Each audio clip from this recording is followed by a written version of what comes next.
Someone leans in and lowers their voice. Did you hear what happened with them? And even if you know you shouldn't care, even if you'd never admit to being interested, you lean in a little too. The easy assumption is that this is a bad habit, petty, small-minded, the kind of thing decent people are supposed to rise above. Gossip has a reputation problem of its own. Idle, unproductive, something you do instead of something useful. Researchers who study cooperation and social behavior would push back hard on that framing. Their case is that gossip isn't a distraction from how large groups of humans function. It might be one of the main reasons large groups of humans can function at all. Here's the underlying problem gossip appears to solve. Most animals that cooperate do it mainly with close relatives, where genetics gives everyone a built-in reason to look out for each other. Humans do something stranger and much harder to pull off. We cooperate constantly with total strangers, people we share no genetic stake in whatsoever. That kind of cooperation is fragile because it only works if you can trust that the stranger you're dealing with won't just take what they can and vanish. Trust like that has to come from somewhere. Researchers argue that reputation spread through gossip is one of the main things holding it up.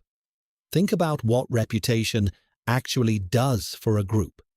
It lets you know before you ever deal directly with someone, whether they've cheated others, kept their word, pulled their weight, or quietly let people down. You don't have to personally test every person in your community to find that out. Somebody else already did the testing, and gossip is how that information gets passed along. In the research literature, gossip and its reputation effects are described as the single most powerful mechanism available for sustaining cooperation without any formal authority. No police, no courts, no written laws required. It's close to free to produce, and it scales across an entire social network almost automatically. Compare that to the alternative. Without any way to share information about who's reliable, every single interaction with a stranger would have to start from zero, with no way to weigh the risk before committing to it. That's an enormous amount of repeated, unnecessary risk for a group to carry. Reputation collapses all of that uncertainty into something usable in seconds. Someone tells you what they know, and you get to skip the expensive process of finding out yourself. There's a specific comparison in the research that makes this case even more directly. Some studies have looked at gossip versus punishment as tools for keeping cooperation alive in a group, actively penalizing cheaters compared to simply letting their reputation spread. Gossip came out ahead. It was found to be a more efficient way to sustain cooperative behavior than direct punishment, in part because punishing people is costly and risky for the punisher, while spreading accurate information about someone's behavior is comparatively cheap and low risk for everyone involved. Punishing a cheater directly usually means confrontation, and confrontation carries real risk, retaliation, escalation, damaged relationships within the group. Gossip sidesteps almost all of that. You don't have to personally punish someone to blunt their ability to keep exploiting others. You just have to make sure enough people know not to trust them. The cost gets spread thin across an entire network instead of landing entirely on whoever's brave enough to confront the problem head-on. But that system only works if the information moving through it is actually trustworthy, and that raises an obvious problem. Gossip can be wrong, exaggerated, or deliberately weaponized. Researchers have found that humans appear to have built-in psychological adaptations, specifically for judging whether gossip is likely to be true. One consistent finding: people trust gossip more when it comes from multiple independent sources rather than a single one. That's not a random preference. It's the same basic logic a court or a journalist uses. One uncorroborated claim is weak evidence. Several independent claims pointing the same direction are much stronger. Somewhere in human social cognition, that instinct for weighing evidence appears to be built in, running quietly every time you hear a rumor and instinctively wonder who else has said the same thing. Now, the honest complication. Gossip is not purely a force for good, and treating it that way would be dishonest. The same research that highlights gossip's role in enabling cooperation also documents its self-interested, damaging uses. Venting frustration, deliberately harming someone's reputation, settling a personal grudge dressed up as concern for the group. Gossip driven by those motives doesn't reliably promote cooperation. In some cases, it actively undermines it, damaging trust in the very system that's supposed to run on trust.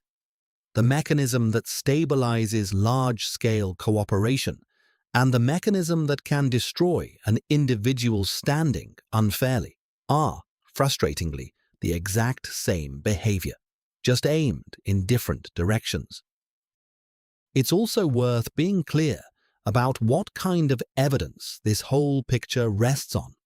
Unlike a stone tool or a burial site, reputation systems and whispered conversations don't fossilize or leave physical traces for archaeologists to dig up. What supports this story isn't ancient artifacts. It's modern behavioral research, game theory modeling, and observation of how cooperation actually functions in existing human groups, including small-scale societies that resemble, in some ways, how ancient humans likely lived. That's a legitimate and rigorous kind of evidence. It's just a different kind than a dated bone, and a careful answer keeps that distinction visible instead of implying archaeologists dug up proof of Ice Age gossip. That means the exact origin point of this behavior can't be pinned to a specific date, the way a tool or a fossil sometimes can.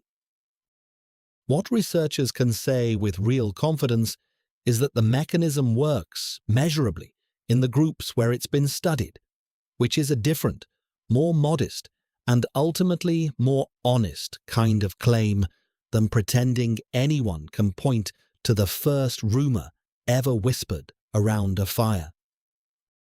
Bring this forward into your own life, and the pattern doesn't look like it's gone anywhere.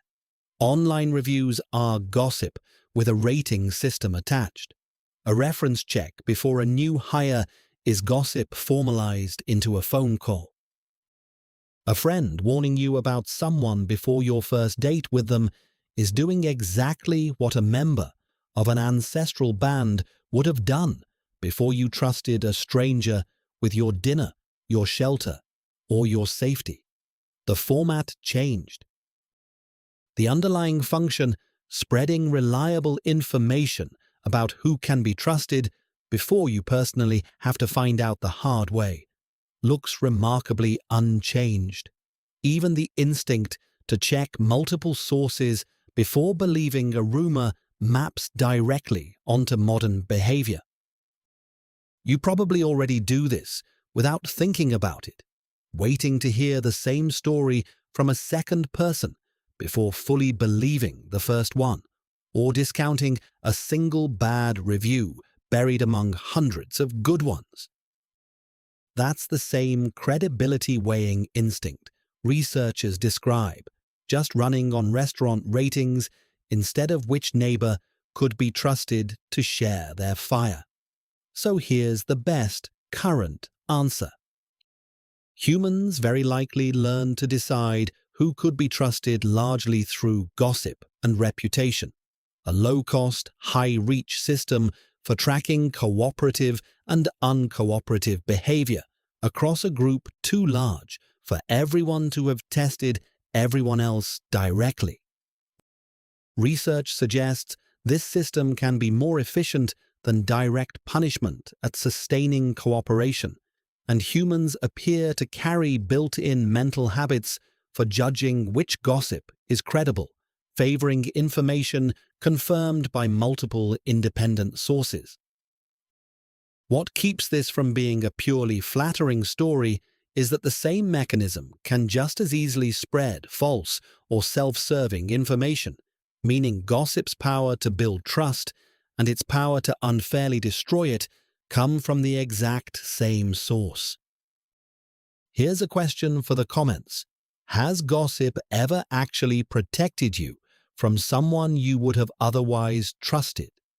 Next time, we're looking at a signal that works the opposite way, one you can't fake even if you tried. Why do humans blush when almost no other animal does?